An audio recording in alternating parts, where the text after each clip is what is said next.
오늘은 마지막 주일이기 때문에 어떤 부분으로 말씀을 전할까 상당히 기도하면서 생각하다가 이 잠언의 말씀이 떠올랐습니다. 잠언 3장 5절로 6절 유명한 말씀이죠.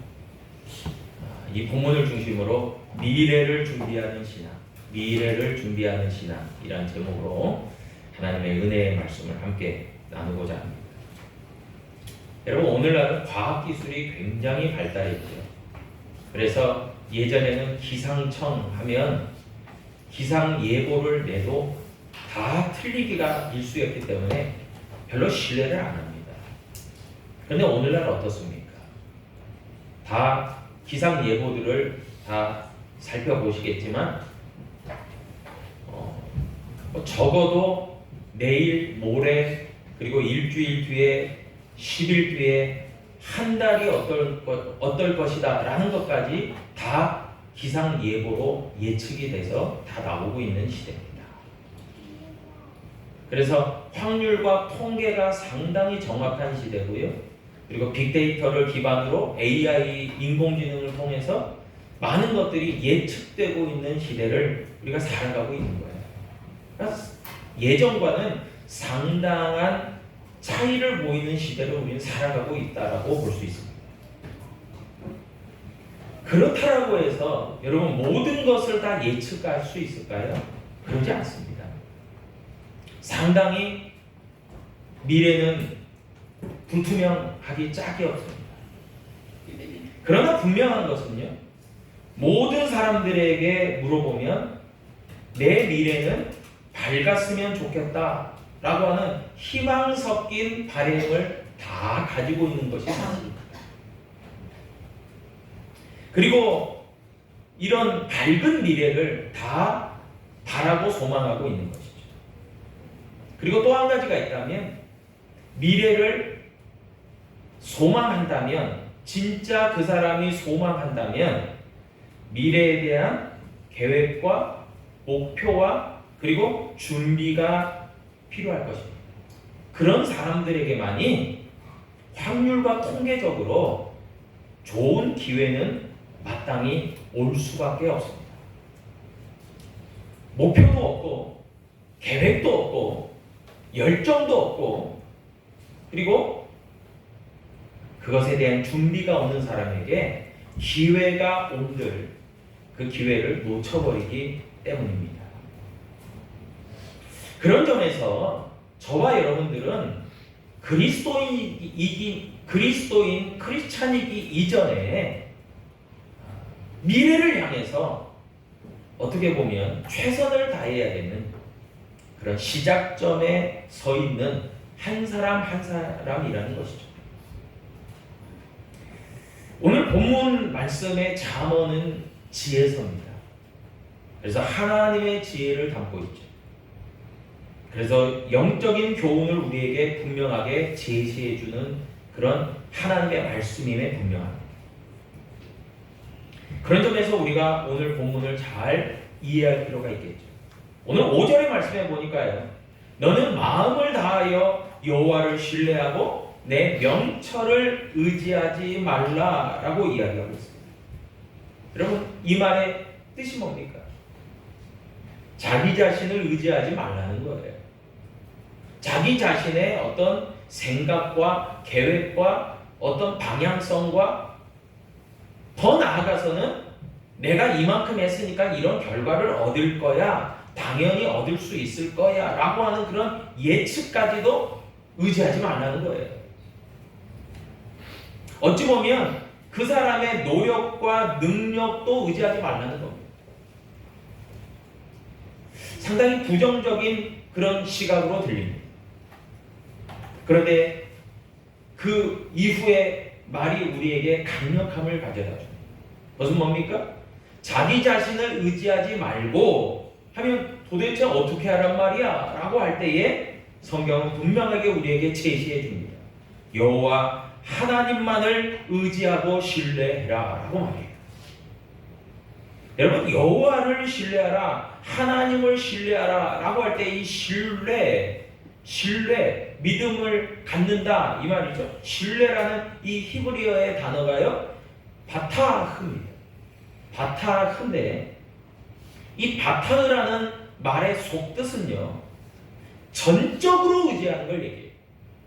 그러니까 적당하게 한 50%, 60%, 70% 그렇게 믿고 또 나머지는 아예 안 될 수도 있겠다 이런 생각을 갖는 것이 아니라요, 하나님을 신뢰한다라는 이 바타흐라는 의미는 하나님을 신뢰하는데 100% 신뢰한다는 거예요. 아멘. 전적으로 신뢰한다는 걸 얘기해요. 아멘. 네. 여러분, 사실 하나님이 우리에게 요구하시는 믿음은요, 이 바타흐의 믿음이에요. 너 나를 믿냐? 라고 했을 때 믿죠. 하나님, 지금까지도 내가 하나님을 잘 믿어왔는데요. 그런데 하나님께서 가만히 살펴보니까 그 사람이 하나님을 믿긴 믿어요. 그런데 안 믿을 때도 많아요. 그러면 그거는 하나님이 기뻐하시는 온전한 신뢰가 아니에요. 어떤 일이 있어도, 어떤 상황 속에서도, 어떤 그런 일이 발생돼도 나는 하나님을 전적으로 믿습니다. 이게 하나님이 기뻐하시고 하나님이 기대하시는 신뢰죠. 왜 우리가 하나님을 전적으로 신뢰하지 못할까? 하나님을 신뢰하는 것을 방해하는 것들이 뭐가 있을까? 여러분, 우리가 쉽게 생각하면 우리가 처한 상황이 되겠죠. 아이고, 하나님, 이 상황이 쉽지 않은데 이게 되겠습니까? 이런 생각을 하는 거죠. 또 하나는요, 나에게 어떤 세상적인 지식과 경험과 그런 것들이 많이 있단 말이죠. 일명 노하우죠. 그런데 그런 것들이 때로는 하나님을 전적으로 신뢰하는 것을 방해할 때가 있어요. 아니, 하나님, 내가 배운 바대로 하면, 내가 이제까지 경험한 바로 하면 그거 아니던데요. 이렇게 이야기하는 거예요. 그러면서 하나님 그게 되겠습니까? 이런 거죠. 그러니까 때로는 상황과 환경과 조건만이 아니라 내가 가지고 있는 지식과 그 놀라운 정보와 그리고 경험까지도, 노하우까지도 하나님을 전적으로 신뢰하기를 방해할 수 있다는 거죠. 우리가 그것까지 염두에 둬야 됩니다. 그런 가운데서 여러분 생각해 보면요, 하나님을 우리가 전적으로 의지하고 신뢰한다? 그러면 굉장히 쉽지 않는 과제입니다. 하나님 믿어, 이 정도 아니에요. 아니, 하나님 한번 믿어볼까? 이 정도 아니에요. 하나님을 100% 믿는 거예요. 여러분, 그래서 많은 사람들이요, 나의 어떤 지식과 경험과 그리고 나의 어떤 소유한 것과 이런 것들로요, 상당히 자신의 미래를 일구어 가려고 결정합니다. 선택합니다. 그런데요, 우리가 지금까지도 생활해 봐서 알겠지만 우리의 인생이라는 것은, 우리의 삶이라는 것은 너무나도 많은 변수를 가지고 있어요. 예측하기가 쉽지 않다는 거예요. 예상치 못한 어려움들이 직면할 때가 한두 번이 아니라는 거예요. 여러분, 그렇기 때문에 그럴 때마다 우리는 당황스럽고 그리고 낙심하고 이게 아닌데? 라고 하면서 방황하고 허둥대는 그런 것들을 우린 너무나 많이 경험하고 살았다는 거죠. 때로는 예기치 못한 일이 발생됐을 때 머리가 하얗게 바뀌는 거죠. 아무 생각이 안 나는 거죠. 그럴 때에 그런 상황과 나의 상태를 역전시키고 반전시키는 묘수를 찾아야 되는 거예요. 그런데 성경이 뭐라고 이야기합니까? 너희는 전적으로 나를 의지했느냐? 라고 질문하고 있는 거예요. 그리고 오늘 본문 6절에 보니까요, 또한 그것을 우리에게 요구하고 있어요. 뭐라고 이야기합니까? 너는 범사의 그를 인정하라. 그리하면 내 길을 지도하시리라. 아멘. 여러분, 우리는요, 때로는 이걸 거꾸로 생각할 때가 있어요. 하나님, 나 좀 어떻게 해줘봐요. 나를 어떻게 지도 좀 해주세요 라고 하는데 그 앞에 있는 범사에 그를 인정을 안 해요. 마치 예를 들면 축구팀으로 생각해 보면 축구팀 감독이 있고 축구팀 코치가 있어요. 선수들을 모아서 이야기를 합니다. 우리 팀이 올해 우승하자. 좋은 성적을 거두자.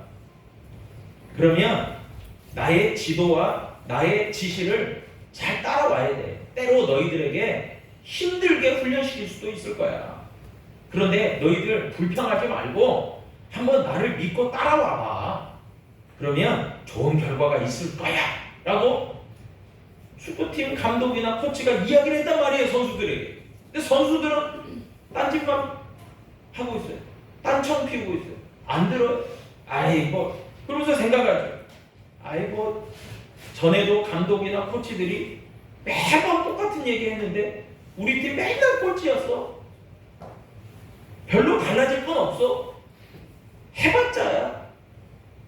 지금 감독도 저렇게 얘기하지만 몇 경기 지나고 나면 그대로 또 포기하고 우리에게 또 책임을 전가할 거야. 너희들이 똑바로 안 뛰니까 그러지 하면서 뭐 결국은 그러다가 한 시즌 끝나겠지. 여러분 그렇게 한다면 그 팀은 아무것도 아니에요.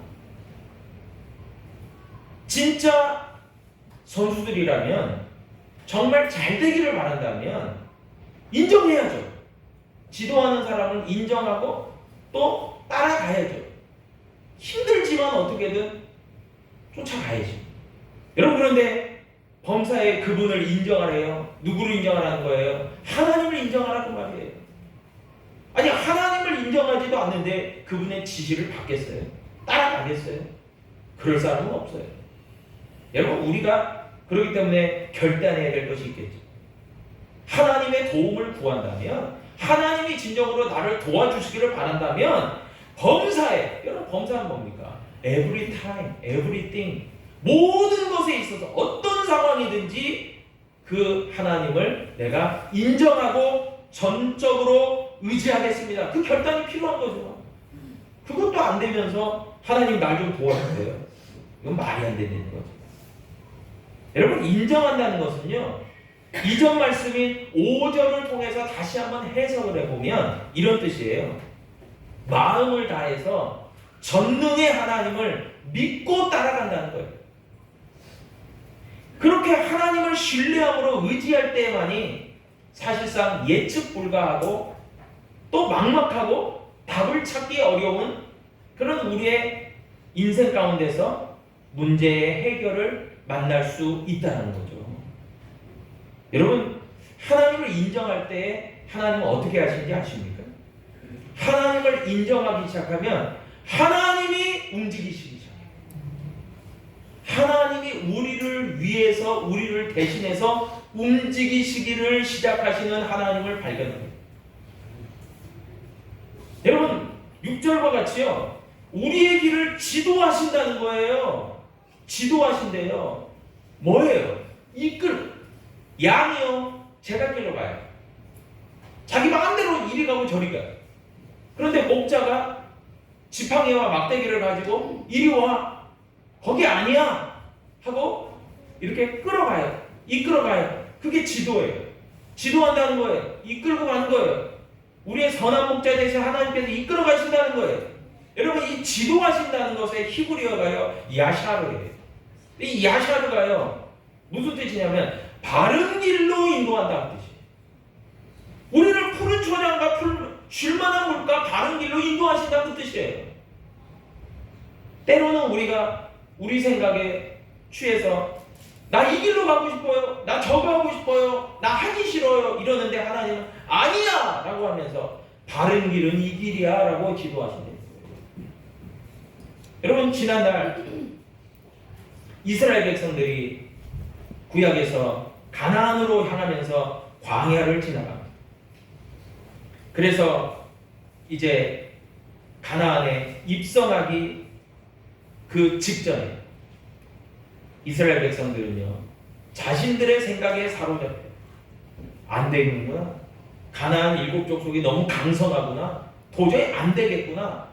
아니 하나님은 나 가라고 하시는데, 분명히 지도하시는데 이게 옳은 길이야 라고, 이게 바른 길이야 라고 제시해 주시고 믿음으로 가라고 하시는데 저들은 안 된다는 거예요. 못 가겠다는 거예요. 가면 다 죽겠다는 거예요. 그러면서 저들이 자포자기할 때 하나님은 저들에게 믿음 없음을 보시고 다시금 광야로 그들을 내모십니다. 그래서 이스라엘 백성들이 가나안으로 들어가지 못하고 40년 동안이나 방황하면서 결국은 그 부정적이고 믿음 없는 세대는 다 40년 동안 광야에서 죽고, 그 다음 세대, 제2세대가 여호수아와 함께 요단강을 건너 가나안 땅으로 들어가는 거예요. 여러분, 믿음의 땅을, 약속의 땅을 약속으로 주어졌어요. 여러분, 1세대에게 주어진 게, 안 주어진 게 아니에요. 주어졌어요. 너희들의 땅이야 라고 주셨어요, 하나님이. 근데 뭐가 없어서 못 들어갔다고요? 믿음이 없어서. 그 결국 뭐예요? 하나님의 지도를 거부한 거예요. 뭐 때문에? 거기 들어가면 죽겠다고 두려움이 막 휩싸이고. 여러분, 그래서 우리에게 필요한 것은 하나님을 전적으로 믿고 의지하고 신뢰하고 하나님의 야사를 바른 길로 인도하실 거야 라는 믿음이 우리에게 필요한 것이죠. 그게 없으면 광야에서 이리저리 방황하면서 이제 답을 찾지 못하고 결국은 그냥 헤매이다 끝나는 거죠. 여러분, 길을 만드시는 하나님, 그 하나님을 우리가 경험해야 돼요. 그런데 그 길을 만드시는 하나님이에요. 여러분, 그러니까 이 길을 만든다는 것은요, 여러분, 굉장히 놀라운 것 아닙니까? 사람들이 갈 수 있는 길을 만든다. 그것이 통로잖아요. 그 길로 가면은 뭐 신속하게 가잖아요. 목적지에 다다르잖아요. 이게 길이에요. 근데 하나님은요, 행하시는 하나님, 길을 만드시는 하나님이에요. 이사야서 43장 19절 말씀해 보니까 뭐라고 이야기합니까? 보라, 내가 새 일을 행하리니 이제 나타낼 것이라. 너희가 그것을 알지 못하겠느냐? 반드시 내가 광야에 길을 내며 사막에 강을 내리니 라고 얘기합니다. 그러면 어디로 갈지 몰라서 방황하는 그 상황이 광야죠. 그런데 하나님은 바른 길을 내실 뿐만이 아니라 뭐예요? 그 광야에서 길을 내시고 사막에 강을 내시는 하나님이라는 거예요. 여러분, 이게 가능하겠냐라는데 하나님은 하시지 않아요. 하나님은 불가능한 일이 없이 감당하시는 하나님이에요. 여러분, 인생길을 광야길로 비유해 볼 수 있어요. 그래서요, 광야 같은 세상 속에서 우리가 어떻게 해야 되느냐? 성경은 제시해 주고 있는 거예요. 첫 번째는요, 우리 각자를 향하신 하나님의 계획을 신뢰할 필요가 있다라고 이야기해요. 예레미야 29장 11절. 우리가 이제 내년도 2025년 표어가 이제 다음 주부터 걸릴 건데, 그 표어의 본문이기도 해요. 나 여호와가 말하노라, 너희를 향한 나의 생각은 내가 아나니 곧 평안이요 재앙이 아니니라. 너희에게 미래와 희망을 주는 것이니라. 아멘. 우리의 앞날, 우리의 미래에도 하나님은 우리에게 평안과 희망을 주시는 분이래요. 그것을 믿으라는 거예요. 믿으라는 거예요. 혹여 2024년 12월 31일까지 하나님은 나에게 희망이 없어. 희망을 주신 적이 없어. 여러분, 거꾸로 생각하면요, 하나님을 그만큼 신뢰했는가 한번 자기가 물어봐야 돼요. 자기가 하나님께 도움을 구하는 간절한 기도를 했는가 한번 자기가 물어봐야 돼요. 자기가. 그리고 마음을 바꾸어서 하나님께 내가 간절히 도움을 구하겠다. 한나처럼. 그리고 부정적인 생각을 내려놓고 전적으로 하나님만을 신뢰하겠다. 그리고 나서 하나님의 평안과 위로를, 소망을 나에게 주시옵소서 하면 주신다는 거예요. 그것을 믿으라는 거죠. 두 번째는요, 아까도 서두에서도 얘기했지만 자신의 능력과 지혜와 경험을 너무 신뢰하지 말라는 거예요. 오늘 본문에서도요, 내 명철을 의지하지 말라고 그랬어요. 명철이 히브리어로 비나. 이 비나라는 말은요, 그 뜻이요, 이 명철의 뜻이 이해하다, 통찰하다, 분별하다는 뜻이었어요. 여러분 뭐예요? 그러니까 이것은요, 내 명철이라는 말은요, 단순한 지식이 아니에요. 단순한 정보가 아니에요. 그 지식과 정보와 경험을 가지고 내가 스스로 깊이 있게 통찰해보고 생각해보고 분석해보고 그 다음에 결정하고 이렇게 하면 되겠다라고 결정한 모든 것이 명철이에요. 그냥 단순히 그냥 누가 얘기하니까 귀가 쏠깃해가지고 그렇게 해볼까? 이 정도가 명철이 아니라 내가 정말 공부한 거예요. 내가 정말 노력한 거예요. 그래서 이거구나라고 내가 답을 얻은 게 이게 명철이에요. 자기 통찰과 자기 분석이 다 들어간 거예요. 그래서 이거 하면 내가 좋겠다라고 결정한 거예요. 근데 그것을 의지하지 말라고 얘기해요. 왜요? 그 명철조차도 한계가 있음을 기억해라 라는 거예요. 성경. 제 아무리 많은 지식과 정보와 경험치를 가지고 네가 아무리 분석하고 철저하게 통찰을 해도 그것이 절대적인 것은 아니야 라는 걸 얘기합니다. 그 아주 중요한 예가 하나 나와요. 예수님께서 갈릴리 어부였던 베드로를 찾아오셨어요. 이 어부였던 베드로가 예수님을 처음 만났을 때 그는 평생을 갈릴리 바다에서 고기를 잡던 어부였어요. 그런데 예수님은 그를 찾아오셔서 이야기하시는 거예요. 베드로야, 저 깊은 곳에 가서 그물을 내려라. 베드로의 지식과 경험과 노하우와 그리고 예상은 도저히 그 시각에 깊은 데로 가서 그물을 내린들 고기가 없어요. 그런데 예수님이 말씀하셨기 때문에 베드로는 내가 주님의 말씀에 의지하여 그물을 내리겠습니다 하는 거예요. 그때의 놀라운 결과가 나오죠. 엄청난 물고기가 잡히게 돼요. 여러분, 우리는 결과를 주시하지만 예수님은 뭘 주시해요? 네가 나를 믿는구나. 네가 나를 의지했구나.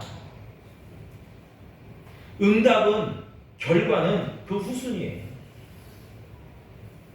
주님은 그런 베드로를 보시고 나를 따르라, 나의 제자로 삼으시고.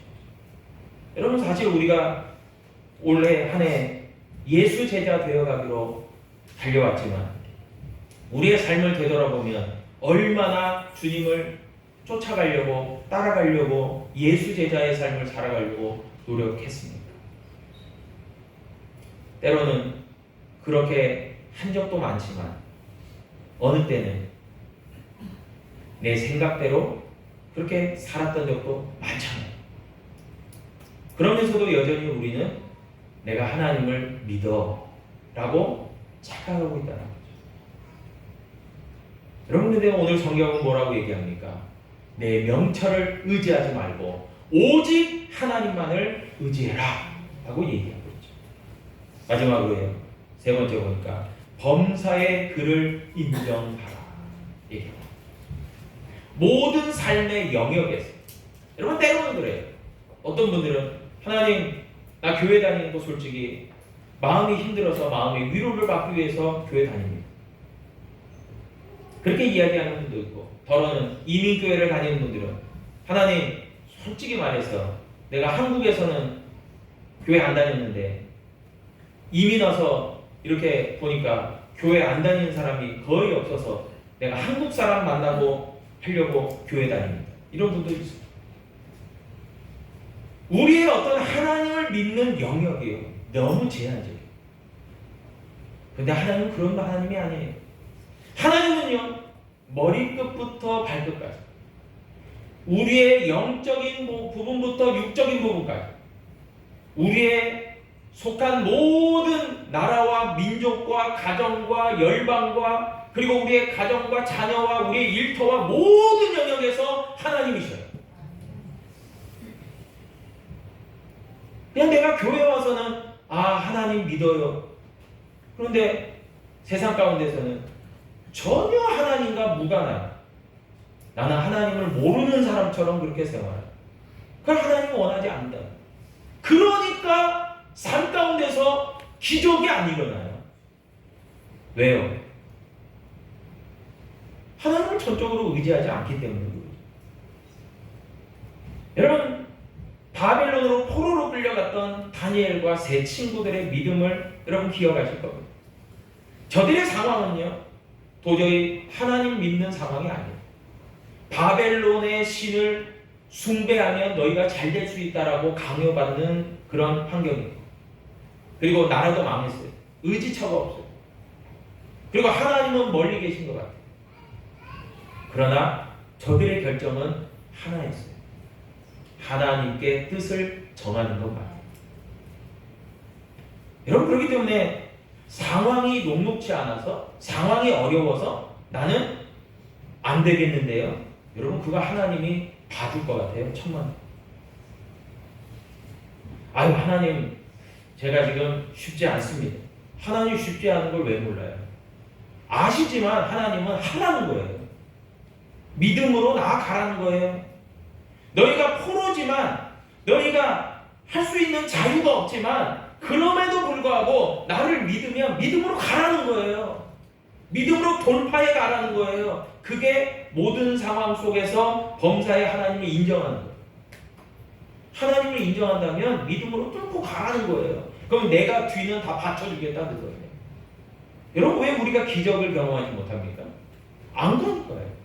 믿음으로 가야, 믿음으로 발을 디뎌야 그 지경을 너에게 주겠다는데 안 가요. 안 내디뎌요. 그러니까 내가 얻을 게 없어요. 갈렙이 이 산지를 내게 주소서 하고 헤브론 산지로 가니까 하나님이 주셨어요. 근데 이거 안 될 거야? 안 가요? 안 주죠. 하나님은 왜 줍니까? 믿음도 없는 사람들한테 왜 줍니까? 그거를, 그 좋은 거를 안 주죠. 여러분, 사실 하나님은 너무나 답답하실 거예요. 믿음으로 가. 그러면 내가 줄게. 여러분, 그런 의미에서 오늘 미래를 준비하는 신앙, 여러분, 결국 결론은 하나잖아요. 하나님을 전적으로 믿고 따라갑니다. 여러분, 그럴 때에 우리의 미래는 예측 불가능하고 도저히 감당하지 못할 것 같은 상황의 연속일지라도 하나님은 뚫고 가게 하십니다. 그런데 그 뚫고 가게만 하신 게 아니라 뭐예요? 야사, 바른 길로 뚫고 가게 하십니다. 그런 놀라운 돌파의 능력이 하나님께 있기 때문에 여러분, 그런 하나님을 기억하고 믿음으로 하나님을 바라보며 나아가는 2025년 될 수 있게 주의 이름으로 축원합니다. 아멘. 기도하겠습니다. 아버지 하나님, 감사합니다.